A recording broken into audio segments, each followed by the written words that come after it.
Texto de Lucas, capítulo 9. Lucas, capítulo 9. Nós vamos ler a partir do verso 28.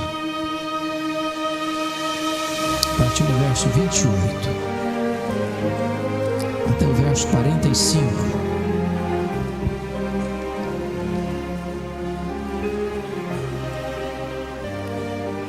Cerca de 8 dias depois de proferidas estas palavras, tomando consigo a Pedro, João e Tiago, subiu a um monte com o propósito de orar. E aconteceu que, enquanto ele orava, a aparência do seu rosto se transfigurou e suas vestes resplandeceram de brancura.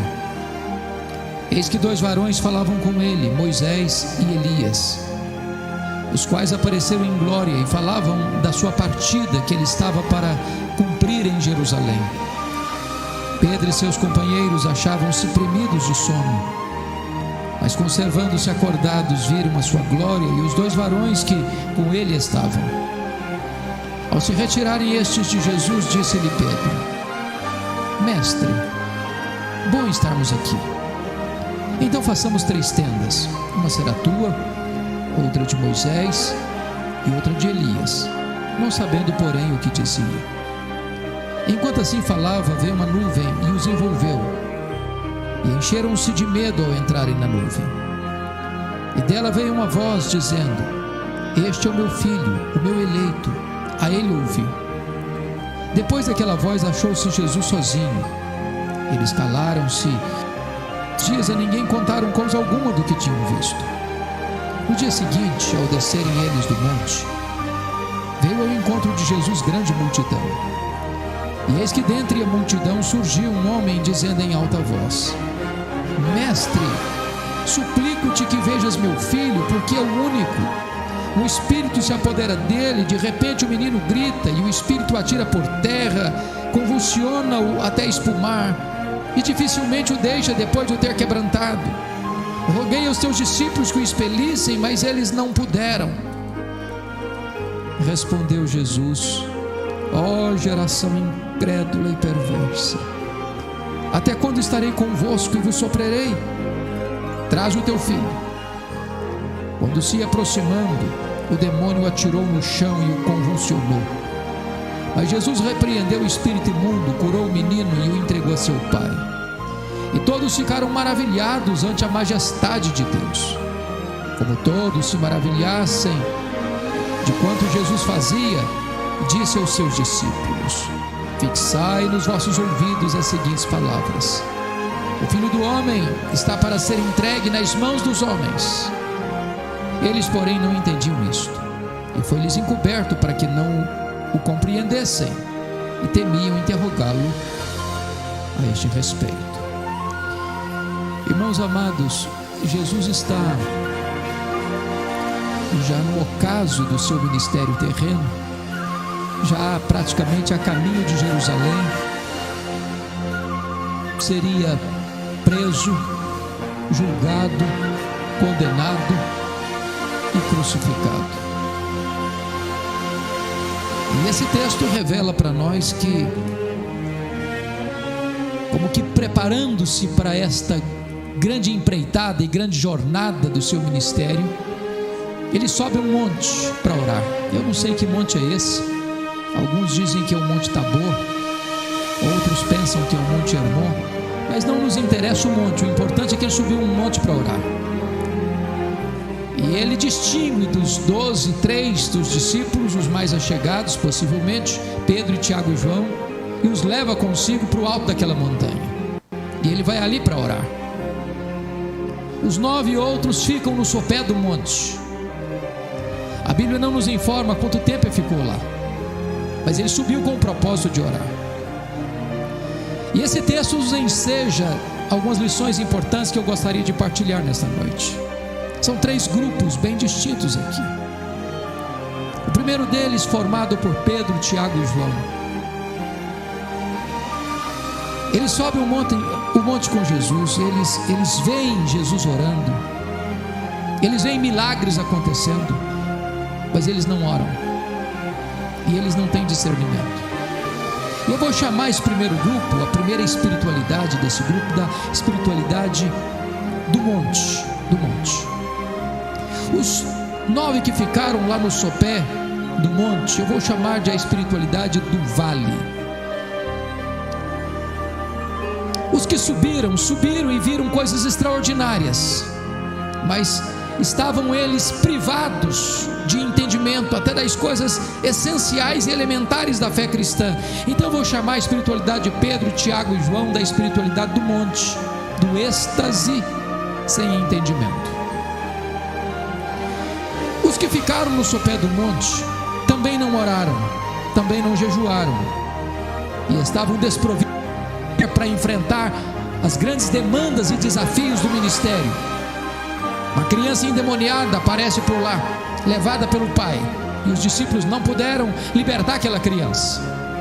E diz o evangelista Marcos que eles estavam discutindo com os escribas, em vez de estarem orando, jejuando e fazendo a obra.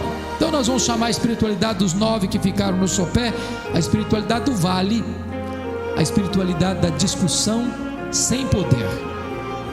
E nós vamos então finalmente olhar a postura de Jesus, observando 3 aspectos.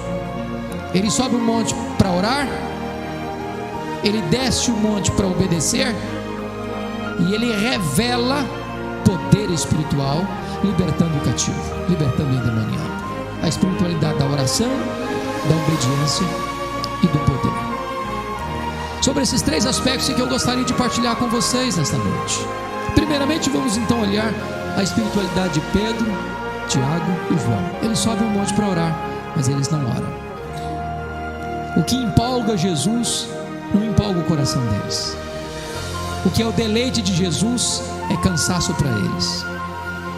O que traz gozo inefável para Jesus, para eles é um pesadelo.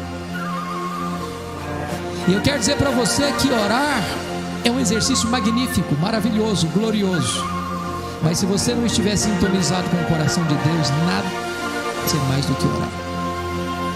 Talvez você vai dobrar os joelhos e fazer uma longa oração de 2 minutos e não tem mais assunto, porque isso não empolga o seu coração, isso não deleita a sua alma. O que é curioso é que esses homens, na topo daquela montanha, veem milagres insólitos, extraordinários. Eles veem 4 milagres magníficos. E o que eu acho curioso é que você e eu somos sempre levados a pensar o seguinte: se eu tivesse oportunidade de ver mais milagres, eu quereria mais. Nós pensamos assim. E aí você começa a olhar que no topo dessa montanha 3 gerações estão representadas: a geração de Moisés, a geração de Elias, a geração dos discípulos, dos apóstolos. Foram as 3 gerações que mais viram milagres na história. Ao mesmo tempo, as 3 gerações mais incrédulas da história. Que milagres eles viram? Primeiro milagre que eles viram: Jesus é transfigurado na presença deles. O rosto de Jesus brilha como o sol. As vestes de Jesus brilham como a luz.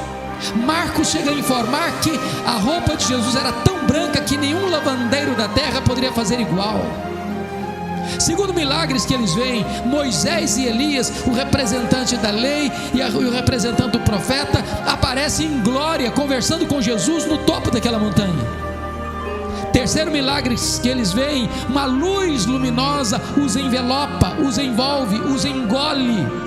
Quarto milagre que eles veem: da meio daquela nuvem vem uma voz divina, celestial: este é o meu filho, o meu eleito, a ele ouvi. Bom, nós esperávamos, portanto, que depois de tantos milagres maravilhosos, os discípulos tivessem as cortinas da alma abertas, as janelas do entendimento abertas, e eles pudessem compreender com mais clareza as grandes verdades de Deus. Mas, não obstante os milagres, eles estão desprovidos de entendimento. Por exemplo, eles não discernem a centralidade da pessoa de Jesus.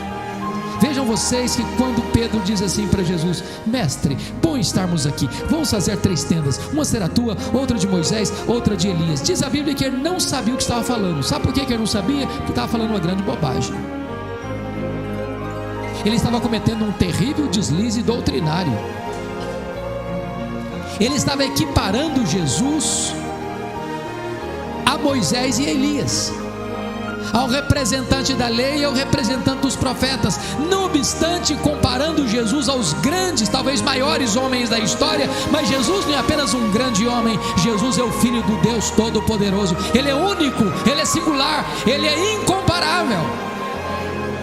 Eles não discerniram isso. Segunda coisa, eles viram milagres, mas eles não discerniram, em segundo lugar, a centralidade da missão de Jesus. Olha o verso 31 comigo. Qual foi a pauta daquela reunião de Jesus com Moisés e Elias? Sobre o que conversaram? Qual foi o assunto? O que está escrito aí? Falaram sobre a sua partida para Jerusalém. A palavra partida aí na língua grega que foi escrita esse texto é a palavra êxodos. Êxodos. E o que era o êxodo? Deus. A libertação, a quebra, a ruptura da escravidão. As algemas se partiram, as portas de ferro se abriram, a escravidão acabou, a libertação chegou, o cativeiro encerrou, são livres. O que Jesus está querendo dizer para nós aqui, o que esse texto quer dizer é o seguinte: é que eles, Moisés e Elias, estão conversando com Jesus naquele monte sobre a cruz, sobre a morte de Jesus, porque a libertação nossa, o cativeiro nosso se encerrou naquela cruz. Foi lá que Cristo quebrou os grilhões do nosso pecado, foi lá que Jesus rompeu as cadeias da nossa alma, foi lá que Jesus despedaçou todos os grilhões do adversário na nossa vida, foi lá na cruz que Jesus nos arrancou da morte e nos tirou do império das trevas, foi lá que os portões da liberdade se abriram para nós. A pergunta é: será que os discípulos entenderam isso? Confira comigo versículo 43. Diz o texto que quando Jesus desceu do monte e curou aquele menino endemoniado, libertou aquele menino endemoniado, todas as pessoas ficaram maravilhadas, como todos se maravilhassem de quanto Jesus fazia. Preste atenção nisso. Inclusive os discípulos estavam maravilhados. No verso 44, Jesus é enfático e até contundente, falando para os discípulos agora, não para a multidão, para os discípulos: fixai nos vossos ouvidos as seguintes palavras: o Filho do Homem vai ser entregue nas mãos dos homens. Sabe o que Jesus está querendo dizer com isso? Não pensem em vocês que eu vou mudar minha agenda. Não pensem em vocês que eu vou continuar apenas ser um operador de milagres entre vocês. Não pensem em vocês que eu vim aqui para resolver apenas os seus problemas imediatos. Não pensem em vocês que a minha agenda vai estar focada apenas nisso, em atender as necessidades urgentes e imediatas de vocês. Eu vim para ir para a cruz, e é para a cruz que eu estou indo. Não pensem diferente. Eu não vou mudar minha agenda. Eu estou indo para a cruz, porque é lá na cruz que eu vou abrir as portas do cativeiro. É lá na cruz que eu vou adquirir para vocês eterna redenção. Mas diz o verso 45 que os discípulos não entenderam isso. Eles estavam vendo milagres, eles não discerniram a centralidade da missão de Jesus.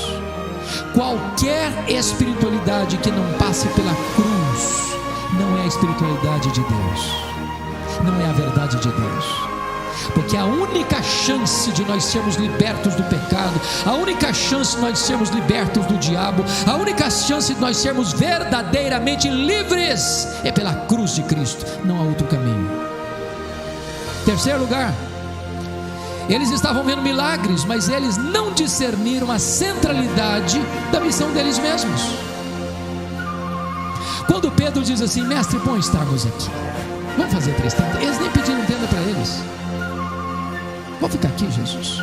Esse monte é maravilhoso. Jesus aqui é tão bom, o ar aqui é rarefeito.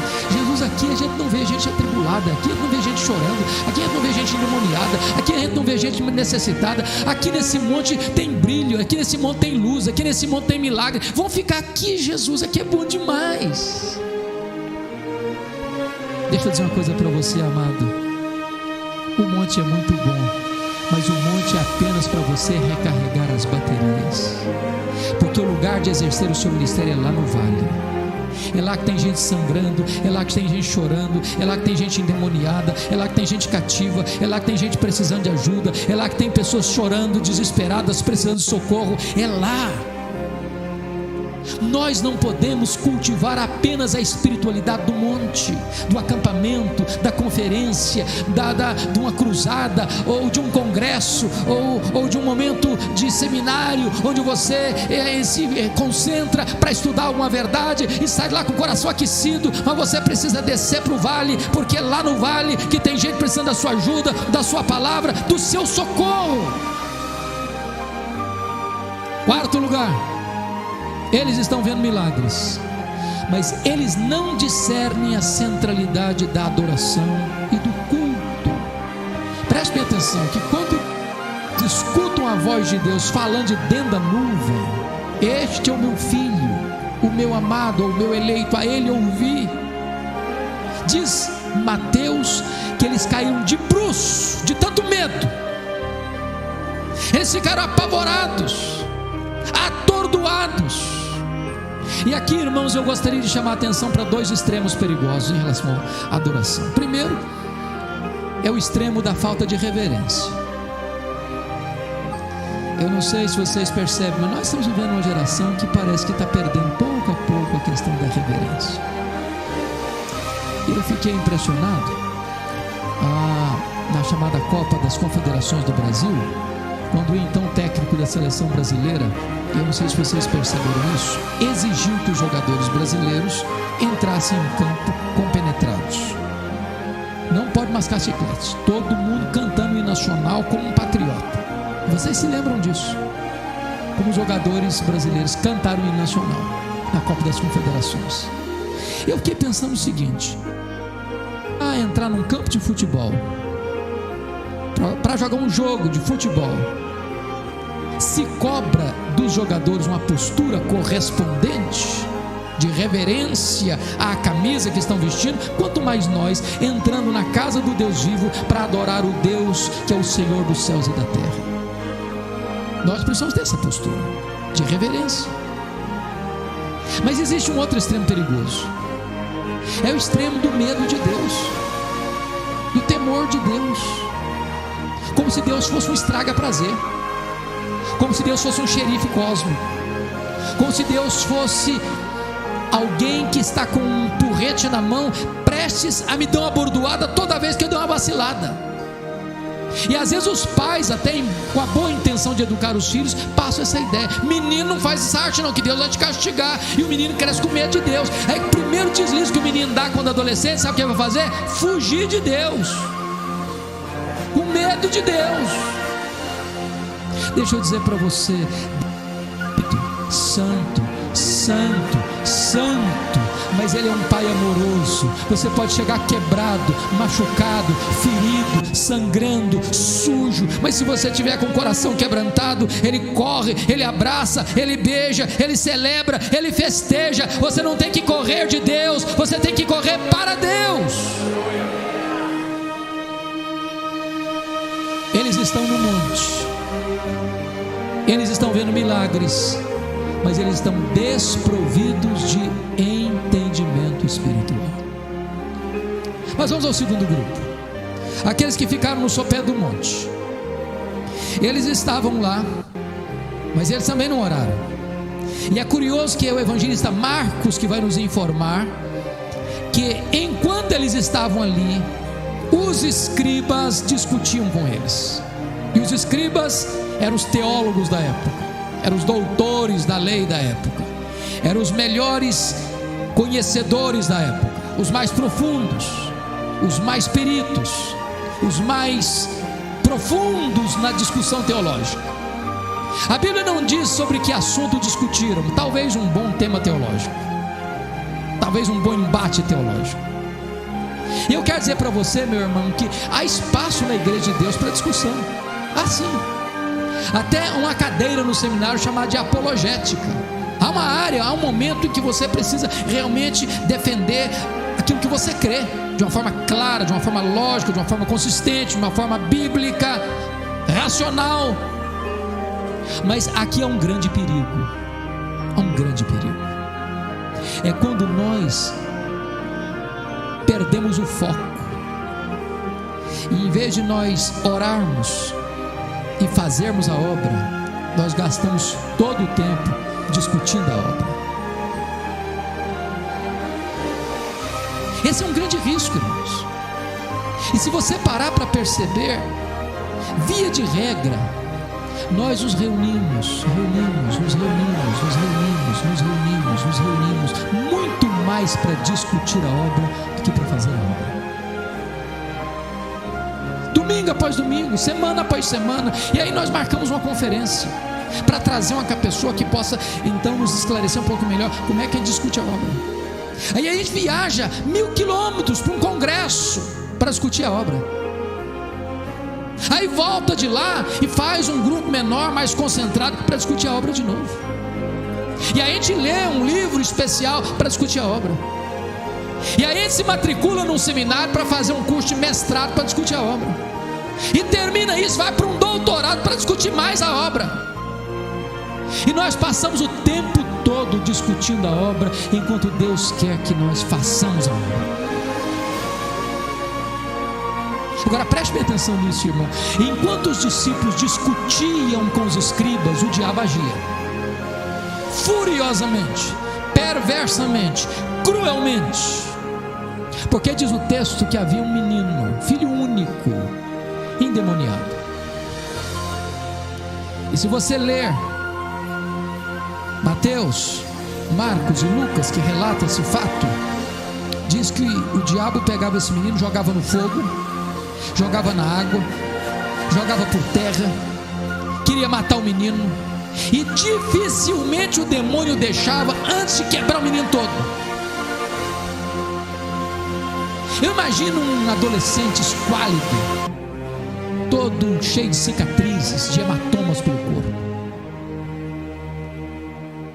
E eu imagino aquele menino, ainda criança, conversando ou brincando com os pais. De repente esse menino saía e corria e caía no fogo, e alguém tinha que pular lá e tirá-lo do fogo, e outra hora ele corria e caía na água, e alguém precisava puxá-lo para não morrer afogado, e jogava por terra. Esse menino saía todo ensanguentado.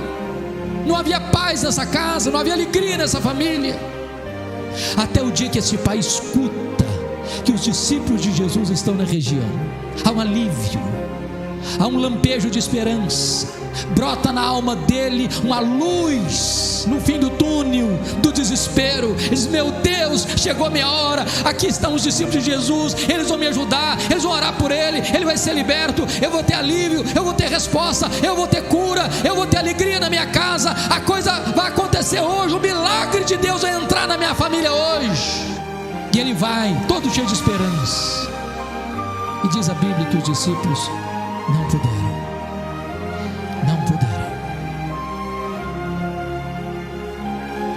O que é curioso é que quando levaram aquele menino para Jesus, Jesus faz uma pergunta para o pai. Lembra qual foi a pergunta? Desde quando esse menino está assim? Sabe qual a resposta que o pai deu? Desde a sua infância. Só que a palavra grega que aparece no texto para infância é a palavra brefos. E brefos é a palavra que descreve desde a vida intrauterina até a primeira infância. Você já parou para imaginar essa possibilidade de essa criança ser endemoniada desde o ventre? Você já imaginou o que é um bebê endemoniado? Você já pensou que desespero, que angústia, que dor? Um dia, pastor Jeremias, eu era pastor em Vitória, lá no meu começo, bem no começo do meu pastorado, veio uma senhora da alta classe social, convertida a Cristo, vem para Cristo, vem para a igreja. E essa mulher um dia caminhava na rua, em Vitória, com a criança no colo, sua filhinha de 3 anos. E ela cantarolava um hino, um cântico espiritual que ela tinha aprendido. E na medida que ela está caminhando, a criança no colo dela desfigura o rosto e começa a falar blasfêmias horríveis. E essa mulher toma um susto, pensando que a menina estava tendo um surto psicótico. Corre dali mesmo para um psiquiatra. O médico examina, nada, não constata nada. Essa mulher aflita me liga, diz: pastor, eu não sei o que eu faço. Eu disse para ela: traz a sua filha aqui. Quando ela chegou no meu escritório, eu estava do lado de cada mesa, ela sentada do lado de lá da mesa, com a criança no colo, e eu conversava com a mãe, e a menina me olhava por baixo, olhar denso, pesado. Quando eu comecei a falar do nome de Jesus, essa criança pula do colo da mãe, endemoniada, e começa a serpentear no chão, venenosa, falando coisas horríveis. Eu clamei pelo nome de Jesus. O Senhor libertou aquela criança. E eu perguntei para a mãe: mãe, me conta a história dessa criança. Ela me disse: pastor, meu marido é um bandista. Quando eu estava grávida, eu consagrei essa criança aos espíritos demoníacos. Eu imagino que essa era uma cena parecida com esse pai. Desde a infância, desde brefos, desde talvez da vida intrauterina, desespero, angústia. E os discípulos não puderam. Por que não puderam? Por quê? Jesus Cristo disse para eles: esta casta só sai com oração e jejum. Prestem atenção nisso. Mark Lloyd Jones talvez escreveu um dos melhores livros sobre batalha espiritual, pelo menos que eu já li, no Combate Cristão. E ele diz que esses discípulos não puderam porque há demônios e demônios. Nem todo poder espiritual tem o mesmo grau de resistência. Aqueles discípulos já tinham tido vitórias extraordinárias nessa área, mas agora não puderam. Não puderam porque a resistência era maior e exigia um preparo maior. Eu quero dizer para você que poder espiritual não se adquire na academia. A academia é boa, o conhecimento é importante, mas eu quero dizer para você que não adianta você dependurar um diploma na sua parede de especialista. Isso não lhe dará poder. Poder se adquire de joelhos, poder se adquire através da oração. E Jesus Cristo diz para eles: esta caça só sai com oração e jejum. Amados irmãos, é muito importante entender que nós precisamos de poder, porque sem poder nós vamos ficar envergonhados diante dos grandes embates da vida cristã. Há batalhas que você não vence na força do argumento, você vence na força do poder do Espírito Santo. E o poder do Espírito Santo você só consegue através de uma vida de intimidade com Deus. Eu nunca me esqueço, um dia uma senhora da igreja, cujo marido era ateu, ele era um engenheiro da Petrobras, muito culto, mas não acreditava em Deus. E a mulher convidava o marido para a igreja. Ele humilhava a sua esposa, chamando que crente tudo, ele não tem massa cinzenta na cabeça, que crente não tem o mesmo livro dele para conversar com ele, e aquela coisa toda. Um dia esse homem disse assim para a mulher: falou, se o seu pastor tiver coragem de vir aqui em casa para conversar sobre filosofia comigo, eu vou pensar em atender seu convite. E ela me falou isso. Falei: meu Deus, eu estou encrencado agora, porque se eu não for, eu dou um atestado que eu sou burro mesmo. Se eu for, o homem vai talvez me humilhar, mas eu vou. Eu fui. Quando eu chego lá, meus irmãos, que cultura, que cabeça. O cara citava todos os pensadores, filósofos. Ele andava para lá e para cá nesse negócio aqui com maior desenvoltura, e eu tentando acompanhar o cara e discutir filosofia com ele, medindo força com ele. Sabe o que aconteceu? Depois de 2 horas o cara estava mais incrédulo ainda. Mais incrédulo. Aí eu falei para ele: Max, chamava Max: ô Max, deixa eu falar uma coisa para você. Rapaz, Deus ama você, e Jesus Cristo, o Filho de Deus, veio a este mundo, se fez carne, habitou entre nós, cheio de graça e de verdade, andou entre nós, libertando os cativos, os oprimidos do diabo. Ele foi para a cruz, morreu na cruz e ressuscitou, está vivo, e ele vai voltar, e ele agora quer que você entregue o seu coração para ele. Este homem, parece que em uma pedreira, começou a chorar e se derreteu na presença de Deus. Se derreteu na presença de Deus. Tornou-se um crente tão simples, tão amável, que eu gostava de ficar na porta da igreja para abraçar as pessoas quando chegavam. Sabe quem é? Deus é maravilhoso. Eu quero dizer para você, meu amado irmão, que não é na força do braço, não é na força da eloquência, não é na força do argumento, não é na força da discussão, é o poder de Deus. E nós precisamos desse poder. Nós precisamos desse poder. Eu já contei aqui, numa ocasião que eu não me lembro, mas já devo ter falado desse testemunho aqui. Mas continuou, porque tem gente nova aqui. Eu era seminarista em Campinas, lá nos idos de 1978. Vim da roça, cheguei em Campinas, cidade grande, que é a coisa toda. E não sei se você sabe, mas quando um aluno chega no seminário, ele prega até para poste no meio da rua. É verdade. E uma missionária me chamou, falou assim: eu vou te levar na escola de cadetes, lugar bonito. Chego lá, encontro, claro, um soldado, um cadete, seu posto de guarda, vestido a caráter, a sua farda engomada, o seu nome bordado na lapela da farda, João Miguel Corpas, a metralhadora na mão. E eu, claro, me encosto nele e perguntei: e aí, João Miguel Corpas, você conhece a Jesus, o Filho do Deus vivo? E o cara faltou pouco me bater. Ele me insultou muito, ele blasfemou muito. Ele disse: eu não acredito nessa tolice, não venha me falar nesse negócio não, eu não acredito em Deus não, e não me incomode. E eu perdi o rumo de casa por um momento, fiquei sem jeito, não sabia o que falar com ele. Mas antes de ir embora, Deus me deu uma palavra. Ele disse: João Miguel Corpas, eu tenho que lhe dizer 3 coisas antes de ir embora. Primeiro, Deus existe, você acreditando nele ou não. Deus existe, isso mesmo. Deus não depende de você acreditar nele para ele existir. Deus existe, pronto. Se você crê nele ou não, esse é problema seu, mas que ele existe, ele existe. Segundo, esse Deus te ama, esse Deus se importa com você, e este Deus enviou o seu filho, seu único filho ao mundo, para morrer em seu lugar, para dar a você a vida eterna. E a terceira coisa que eu tenho que lhe dizer, João Miguel Corpas, é que você é um pecador, e se você não se arrepender, você vai para o inferno. E ó, perna para quem te quer. Fui embora.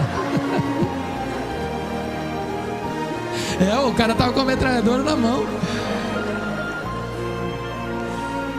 O que eu nunca podia esperar, nunca, é que no dia seguinte a missionária voltasse ao seminário.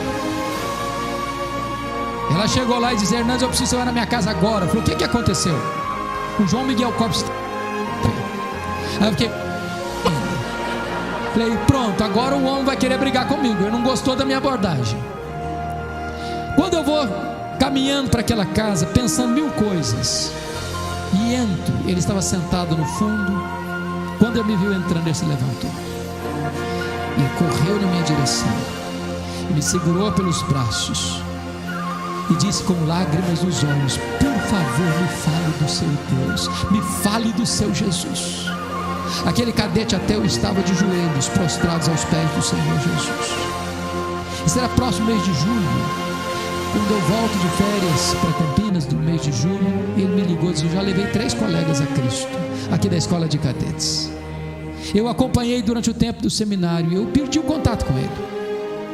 Há 2 anos pregando na Cepal, lá em Águas de Lindóia, alguém se aproxima de mim e pergunta assim: e o João Miguel Corpas, tem notícia dele? Eu falei: não, eu queria tanto ter notícias dele. Ele diz: eu sou amigo dele. E me disse assim: João Miguel Corpas ao generalato. Disse mais: João Miguel Corpas é pastor, é ministro do Evangelho, ele é pastor da Assembleia de Deus.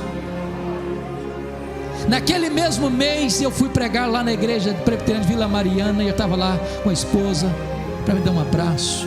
E alguns meses atrás eu fui lá na casa dele em Santos jantar com a família dele, e ele me contando as maravilhas que Deus tem feito na vida dele. E eu aprendi uma coisa, irmãos: não é a força do seu argumento, não, é o poder de Deus, poder que liberta, poder que abre os olhos aos cegos, poder que levanta o caído, poder que restaura o quebrado, poder que salva o perdido. É o poder de Deus. Esses homens estavam no vale discutindo a obra, em vez de fazer a obra. Mas eu gostaria finalmente então de partilhar com vocês sobre a espiritualidade de Jesus. Primeiro, Jesus sobe esse monte para fazer o quê? Para orar. O que ele fez? Ele orou. E por que ele orou? Algumas coisas aconteceram. Primeiro, porque ele orou, ele foi transfigurado. A Shekinah de Deus invadiu o seu corpo, a glória de Deus se estampou no seu rosto, seu corpo ficou todo iluminado. E sabe, amados irmãos, quando nós oramos, a glória de Deus vem também sobre nós. A Shekinah de Deus desce para a terra, a presença de Deus se manifesta. E nós precisamos mais do que nunca, irmãos, da presença manifesta de Deus, porque uma coisa é a onipresença de Deus, outra coisa bem diferente é a presença manifesta de Deus. Deus está neste lugar, e o resultado disso é fruto da oração. Porque Jesus orou, diz a Bíblia, o Pai o preparou antecipadamente para enfrentar a cruz. Deixa eu dizer para você, meu amado, quando você tem uma vida regular de oração, quando você tem comunhão com Deus, quando você tem intimidade com Deus, quando a crise chega, você tem força, você tem alento, você tem graça, você tem ânimo para enfrentar a crise. Mas se você não tem vida de oração, quando a tempestade chega, você naufraga. Jesus caminha para aquela cruz como um rei caminha para a sua coroação. Por quê? Porque ele tinha se preparado, e o Pai o havia preparado por meio da oração para enfrentar com firmeza inabalável aquele momento crucial. Terceiro lugar, porque Jesus orou, o Pai o defendeu. Preste bem atenção nisso.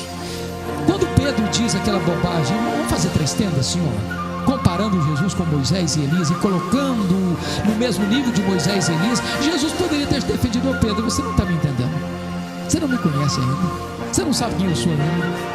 Jesus não se defende, Jesus ora,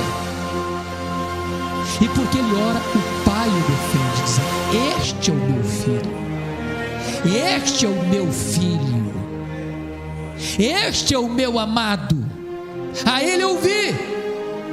E quando eles abriram os olhos, não tinha mais Moisés, não tinha mais Elias, só tinha Jesus. Porque a nossa vida é focada e centralizada unicamente na pessoa de Jesus. Meu amado irmão, você muitas vezes não tem que se defender, você tem que orar. Quando você ora, Deus defende você. Lembram de Jó? Jó estava envolvido com tantos dramas, com tantas lutas, e os seus amigos assacam contra ele os mais pesados libelos acusatórios, cravejam-no com setas venenosas. O que é que Jó faz? Se defende, se defende, se defende, se defende, se defende, se defende, se defende. Aí Deus diz: Jó, vamos fazer uma mudança de planos aqui, meu filho. Faz o seguinte, para de se defender, comece a interceder pelos seus amigos. E no momento em que Jó sai da arena da defesa pessoal para a brecha da intercessão, diz a Bíblia que Deus restaurou a sorte de Jó. Meu amado irmão, quando você ora, Deus defende você, porque quando você cuida da sua piedade, Deus cuida da sua reputação. Terceiro lugar, confira comigo, irmão. Segundo lugar, digo: primeiro, a espiritualidade da oração. Segundo, a espiritualidade da obediência. Volta a perguntar: qual foi a agenda de Jesus com os discípulos, com Moisés e Elias? Verso 31, a sua prometida, a sua ida para Jerusalém, a sua morte na cruz. Esse foi o tema. E a pergunta é: quando Jesus desce desse monte, que grau de compromisso ele revela com essa agenda? Confira comigo o verso 43 e 44. Primeiro com os discípulos. Os discípulos estão encantados com Jesus por causa do milagre. Sabe o que está acontecendo aqui, irmãos? O mesmo que aconteceu lá em João 6. Lembra quando Jesus multiplicou os pães e os peixes lá em João 6? O que é que a multidão queria fazer com Jesus? Fazê-lo rei, se ficar com a gente. Ele é o nosso Messias, mas eles achavam o Messias político. O Messias queria resolver o problema deles, encher a panela deles, curar as enfermidades deles, atender as necessidades deles. Jesus tem que ficar com a gente para ser o grande solucionador dos nossos problemas. E Jesus, percebendo essa tentação, despede os discípulos antes, sobe para o monte para orar e não atende a expectativa da multidão. O que está acontecendo aqui é a mesma coisa. Esse povo está querendo o quê? E os discípulos também vão ficar com Jesus para ele ser aquele operador de milagres. Não vão ter mais problema. Surgiu um problema, ele resolve. Surgiu outro problema, ele resolve. Mas era só os problemas do aqui e do agora. Jesus está dizendo: não pense que vou mudar minha agenda, não. Eu vim para ir para a cruz. É para a cruz que eu estou indo. A cruz já está agendada lá na eternidade. Eu vim para essa missão, e para essa missão eu vou caminhar. E é por isso que eu estou aqui, para ir para a cruz. Agora confira comigo o verso 51, por favor. Olha que coisa magnífica. E aconteceu que, ao se completar os dias em que devia ele ser assunto ao céu, manifestou no semblante a intrépida resolução de ir para Jerusalém. Meu irmão, eu não sei o que é isso.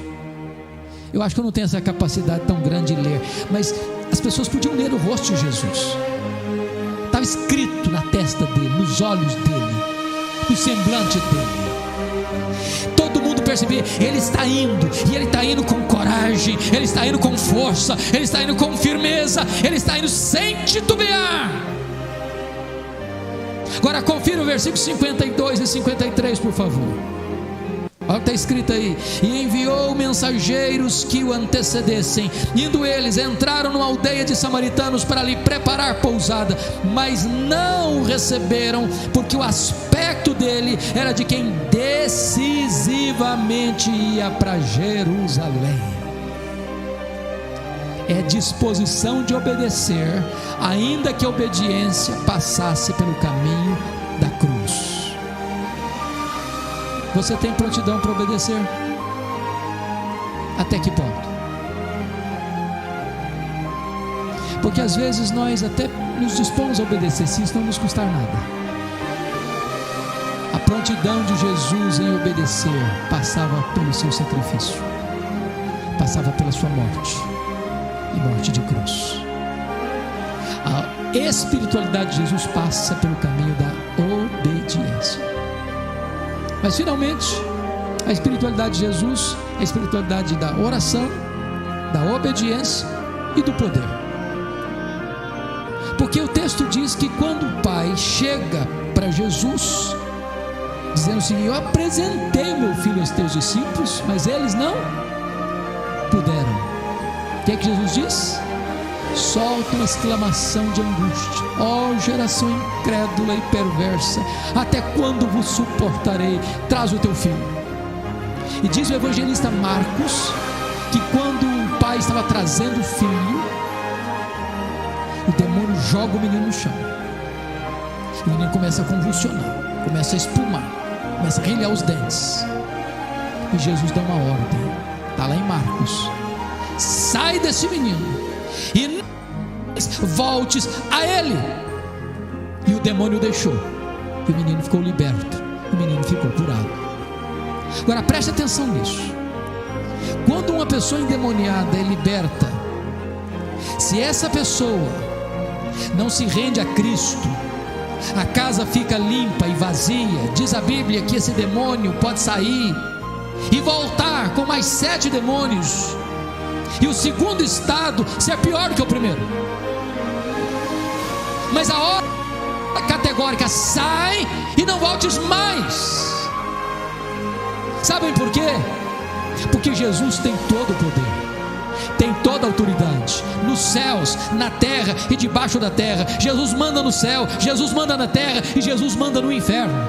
Até os demônios precisam se curvar e obedecer, e os demônios batem em retirada, porque Jesus tem todo o poder. Para mim, um dos textos mais magníficos dessa questão está lá em Marcos 5. E você conhece esse texto? Depois de uma tempestade no mar da Galileia, de noite, Jesus chega na região das montanhas de Golã, do lado oriental do lago de Genezaré, na terra dos Gadarenos, dentro de um cemitério, de noite, depois de uma tempestade, e uma cena apavorante, porque dentro do cemitério tem um cara vivo. Gente viva dentro do cemitério de noite é um perigo, dá medo na gente. E a Bíblia diz que o homem estava furioso, o homem estava nu, o homem estava se ferindo com pedras, o homem gritava sem parar. E quando Jesus chega, aquele homem endemoniado corre e se prostra diante de Jesus. E Jesus pergunta para ele: qual é o teu nome? E ele responde: Legião, porque somos muitos. Legião é uma corporação romana de 6.000 soldados. Tinha dentro de um único homem 6.000 demônios. E aqueles demônios fazem 3 pedidos para Jesus. Eu não chego a dizer que oração, não, porque oração, demônio não ora. Mas fez 3 pedidos: não nos atormentes antes do tempo, não nos mandes para fora do país, mande-nos para essa manada de porcos. Tinham 2.000 porcos pastando na região. E Jesus, curiosamente, atende os 3 pedidos dos demônios. E aqueles demônios saem desse homem, entram na manada de porcos e todos precipitam montanha abaixo e se afogam no mar. Há poucos dias, dando uma palestra no meio de um grupo liberal, quando eu terminei de dar a palestra, um se levantou e disse: isso aí é bobagem, esse negócio de demônio, isso é besteira, isso é esquizofrenia, não tem nada a ver com demônio isso. Aí eu perguntei: bom, então o senhor me ajuda, que eu sou meio tapadozinho, me ajuda a entender esse negócio, como é que transfere a esquizofrenia de um homem para 2.000 porcos? Me explica esse negócio aí. Porque de repente eu sou meio ignorante demais, eu não consigo entender essas coisas.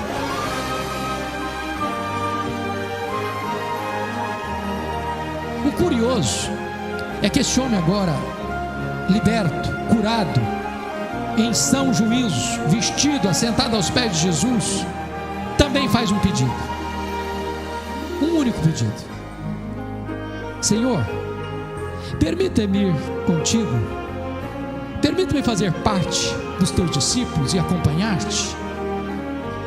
E Jesus, que acabara de atender os 3 pedidos dos demônios, não atende o pedido desse homem convertido e salvo. Diz: não, vai para os teus e conta para eles quanta coisa o Senhor fez por ti. Jesus está dizendo o seguinte: o lugar de você dar testemunho do que Deus fez na sua vida, você começar lá na sua casa.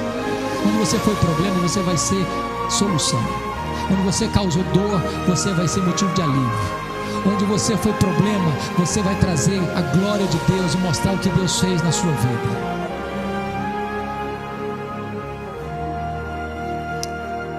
Eu termino contando para você um fato que marcou minha vida. Eu fui pregar em Recife, na formatura do seminário de Recife, lá na igreja Presbiteriana das Graças. E depois que eu terminei de pregar, um dos formandos, tinha quase 2 metros de altura, hoje é um dos nossos missionários fora do Brasil, me contou uma experiência marcante que tivera naquele ano. Ele era quartanista, e eu não sei se vocês sabem, mas todo seminarista do 4º ano tem uma leve impressão que ele é um forte concorrente com Charles Haddon Spurgeon. E ele então, no 4º ano, recebe um convite para pregar numa grande igreja presbiteriana do Brasil, uma das nossas belas capitais. Ele se sentiu muito valorizado, e é verdade, se sentiu muito feliz, porque um seminarista ser chamado para uma conferência numa grande igreja, sexta, sábado e domingo, era um negócio assim, incomum. E ele empacotou os seus melhores sermões, botou seu melhor e único terno na mala, e foi para lá. Ficou hospedado na casa do pastor. Era sexta-feira e ele todo animado para começar a conferência. Só que antes do culto, um imprevisto acontece. Aparece uma mulher na casa do pastor desesperada. Diz: pastor, o senhor precisa da minha casa agora. Eu falei: o que foi, minha irmã? Eu falei: a minha vizinha está endemoniada e está quebrando tudo lá, e tem uma pequena multidão na frente da casa, e ninguém tem coragem de enfrentar a situação. Não, o senhor vai ter que ir lá para nos ajudar. O pastor disse: minha irmã, que coisa interessante, acaba de chegar de Recife um santo homem de Deus preparado para essa tarefa.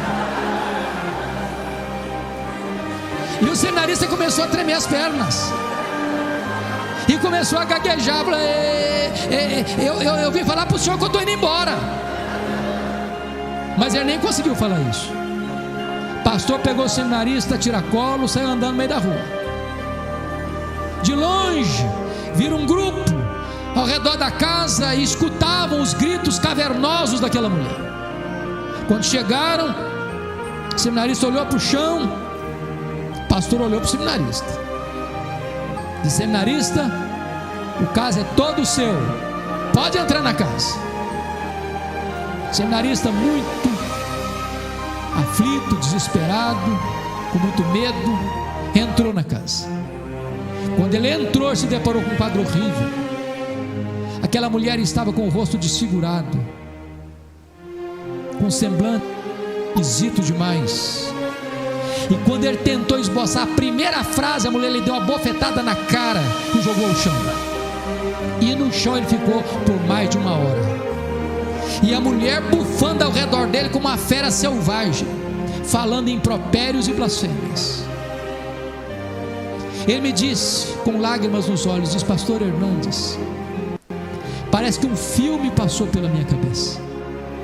E eu comecei a perceber quão longe de Deus eu estava, quão seco espiritualmente eu estava, quão vazio de poder eu estava. E ele me disse algo que eu nunca mais esqueci. Ele me disse o seguinte: pastor Hernandes, eu entendi que não basta ser crente, não basta ser membro de igreja, não basta ser batizado, não basta ser presbiteriano, não basta ser calvinista, não basta ser reformado, não basta ser diácono, não basta ser presbítero, não basta ser seminarista, não basta ser missionário, não basta ser pastor, não basta ser teólogo. Nós precisamos do poder do Espírito Santo de Deus. Irmãos amados, nós precisamos do poder de Deus. E eu quero dizer para você que Jesus nos dá esse poder. Ele derramou sobre a igreja esse poder. E Paulo diz que toda a suprema grandeza do poder de Deus está sobre nós. E a minha esperança e a minha oração é que você e eu possamos olhar para Jesus, para termos uma vida abundante de oração, para termos uma vida comprometida com obediência, e para termos uma vida revestida com o poder do Espírito Santo de Deus.